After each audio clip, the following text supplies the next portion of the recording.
Le sous-sol est aussi la métaphore du ressentiment que le personnage éprouve envers lui-même et dans laquelle il est enfermé.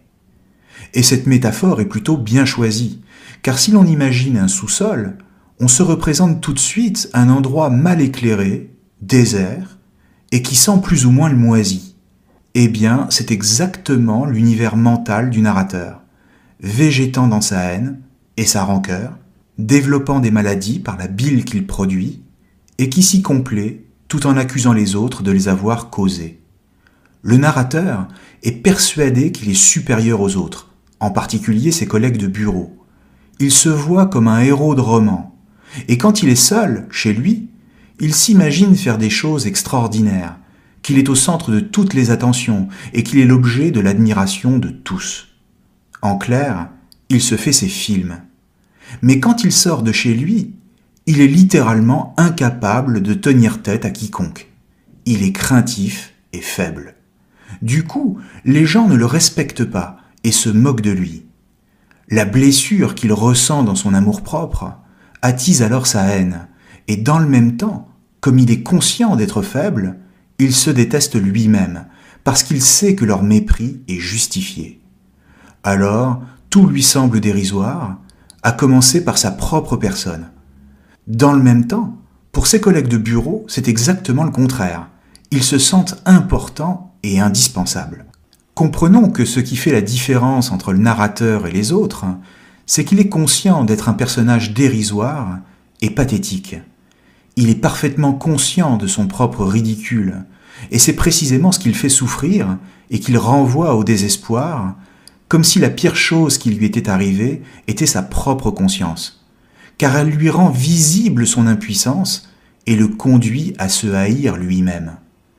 Mais dans le même temps, et malgré sa faiblesse, le narrateur regarde ses collègues avec un instinct de supériorité, car ils se sentent tous suffisamment importants pour changer le monde.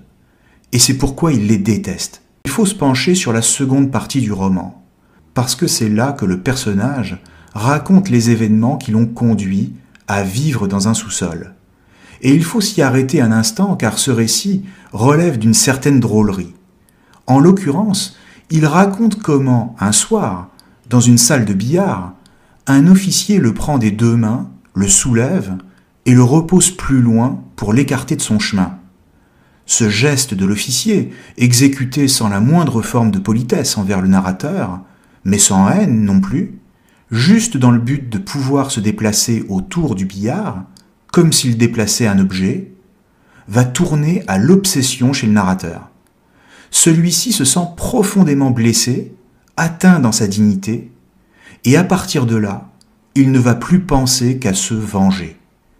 Il va retrouver l'officier, se renseigner sur lui, découvrir son adresse, le suivre pendant 2 ans dans les rues, connaître ses habitudes, bref, tout apprendre de lui.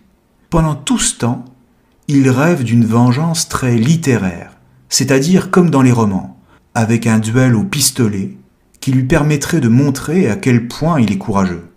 Et même, il rêve que l'officier reconnaisse en lui une sorte de héros romantique et lui offre son amitié, d'égal à égal. Encore une fois, ce que cherche le narrateur, c'est la reconnaissance. Et comme l'officier ne l'a même pas remarqué, il le hait de plus en plus et cherche par tous les moyens son attention. Alors, il dépense tout son argent pour s'acheter un nouveau costume, car il faut avoir de l'allure pour se faire remarquer. Il cherche à le bousculer sur la perspective Nevsky, c'est-à-dire là où se promènent les gens le dimanche. Pourtant, à chaque fois qu'il le croise et qu'il est sur le point de bousculer celui qu'il déteste, il baisse la tête et le laisse passer. Pourquoi ? Eh bien parce qu'il est lâche et incapable de mettre ses projets à exécution. Il est lâche, il le sait, et il se dégoûte lui-même de sa propre lâcheté. Du coup, il enrage encore plus, et sa haine envers l'officier ne fait que croître. Comprenons bien que pendant tout ce temps, l'officier lui-même n'a rien vu, n'a rien remarqué, et que pour lui, le narrateur n'existe même pas. Alors, après plusieurs tentatives, et alors qu'il est sur le point d'abandonner ses projets de vengeance, il arrive finalement à frôler l'épaule de l'officier, ce qu'il considère comme une victoire. Du coup, cette petite vengeance dérisoire lui suffit et il parvient à l'oublier. Ou, si vous préférez, c'est seulement tant que l'officier représentait un objet de souffrance qu'il se sentait exister. Mais dès que le narrateur sait que sa souffrance n'a plus lieu d'être, alors il n'éprouve plus rien, juste du vide. Et du coup, il passe enfin à autre chose. On voit bien que c'est dans l'ignorance de son adversaire, si l'on peut dire, que le narrateur éprouve à la fois souffrance et plaisir. Souffrance de ne pas être remarqué et reconnu, et plaisir perverse de souffrir, d'imaginer une vengeance et de chercher réparation. Et d'une certaine manière, on pourrait dire la même chose d'un jaloux, par exemple. Le jaloux, c'est le type qui souffre non pas parce qu'il sait que sa femme le trompe, mais parce qu'il éprouve un plaisir à se l'imaginer, et que du coup, il va chercher des preuves pour justifier ce qu'il imagine, suivre sa femme, l'épier, vérifier son téléphone, etc. Et même si sa femme est parfaitement fidèle, il s'inventera des histoires pour justifier le plaisir de souffrir. Pour Dostoïevski, au contraire, les hommes ne sont pas à la recherche de leur bonheur, mais bien de leur souffrance. Pourquoi ? Parce que, comme on l'a vu, c'est la seule chose qui leur procure du plaisir, de la jouissance. Ils jouissent de leur amour-propre blessé. Et c'est sans doute ce qu'il y a ici de plus difficile à comprendre. Alors essayons d'approfondir. Pourquoi le narrateur éprouve-t-il du plaisir à être rejeté ? Pour tenter de répondre à cette question, il faut se tourner vers René Girard. René Girard est à l'origine un spécialiste de littérature comparée et qui publie en 1961 un livre intitulé « Mensonges romantiques et vérités romanesques », dans lequel il consacre un chapitre à Dostoïevski pour exposer sa théorie du désir mimétique. En réalité, Dostoïevski est même à ses yeux celui qui décrit le mieux le mécanisme du désir.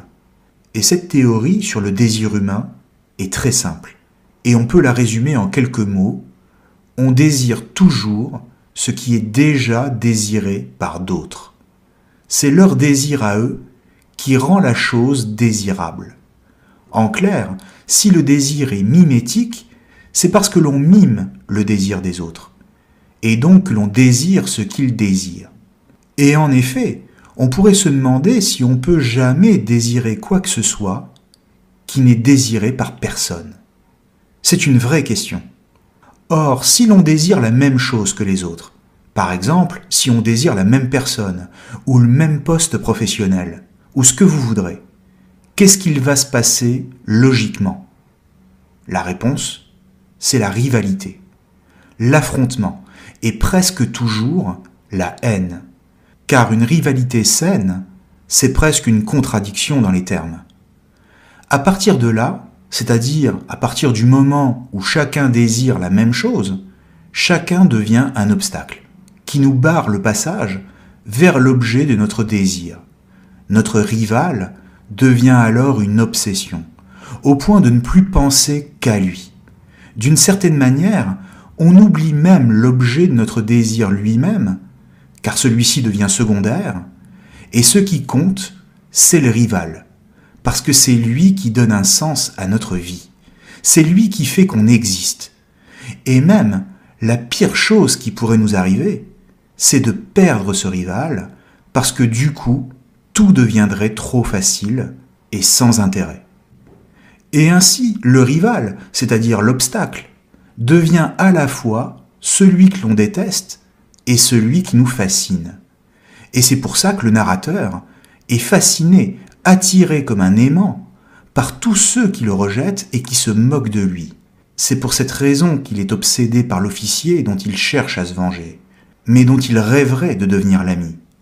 C'est encore pour la même raison qu'il veut absolument être invité à une fête et qu'il court après ses camarades alors qu'il déteste Zverkov et qu'en même temps, il en cherche la reconnaissance.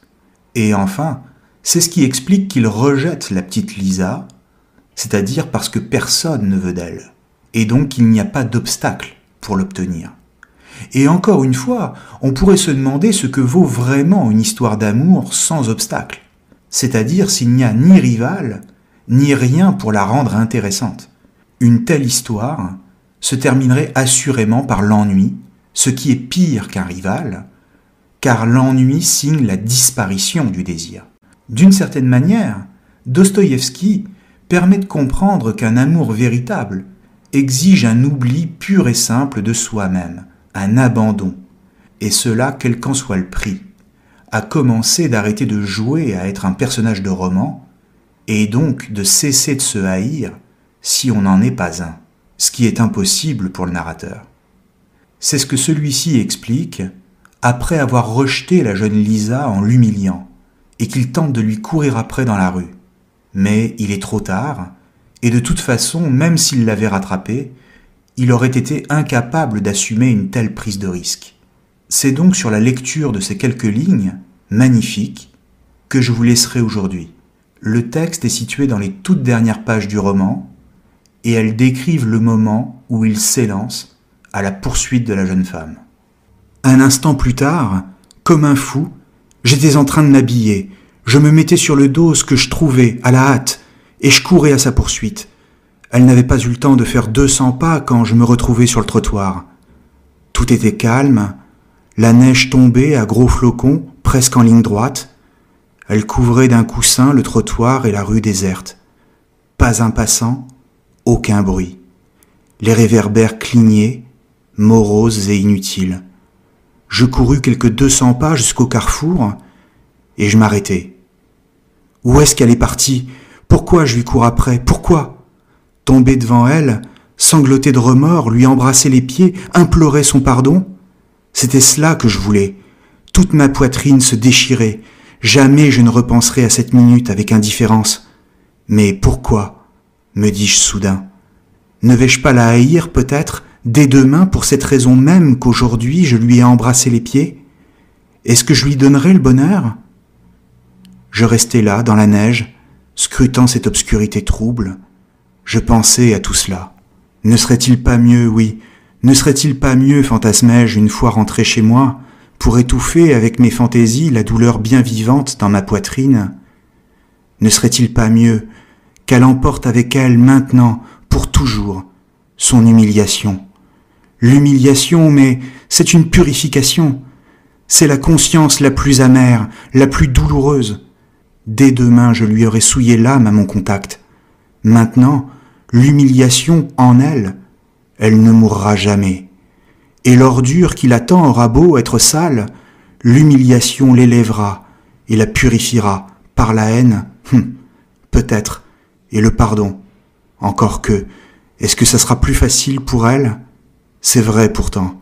Je me pose une question complètement oiseuse. Que vaut-il mieux ?